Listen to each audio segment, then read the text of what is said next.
Tez.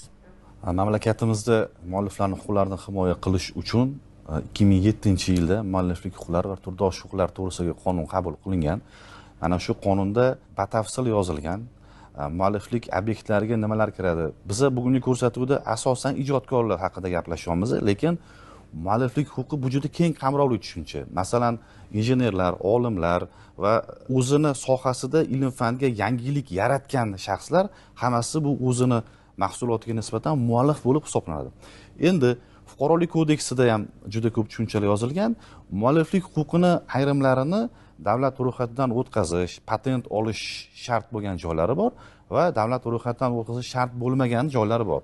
Masalan, ijodkorlar, shoirlar, adiblar o'zlarini she'rlari, asarlarini davlat ro'yxatidan o'tkazishlari majbur emas. Lekin injenerlar seleksiya yutuqlarini, biron bir texnika asarlarini, texnikalarni yaratgan olimlar ular davlat ro'yxatidan o'tkazishga majbur.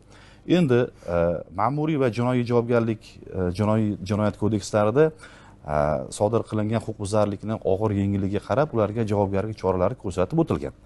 So'nggi sud amaliyotidan kelib chiqib aytamiz, so'nggi 3 yilda sudlarda mualliflik huquqlarini himoya qilish bilan bog'liq da'vo arizalari ko'paydi. Shaxsan biz o'zimiz, shaxsan men ham ishtirok etdim. Hozir mana ustozimiz to'g'ri ta'kidlab aytdilar. Bilasizmi, mana shu muallif faqatgina da'vo arizasini sudga taqdim qilgan holda yutadi deb uni aytib bo'lmaydi. Bilasizmi? Sudlarda intuitsiya emas, balki dalil rol o'ynaydi. Dalil, ya'ni mana shu she'rni birlamchi hosila varianti yoki mana shu she'rni biron bir gazeta, jurnalda, kitoblarda bosib chiqarganligini isbotlab berilgan taqdirdagina mana shu shoira sudlarda yutishi mumkin.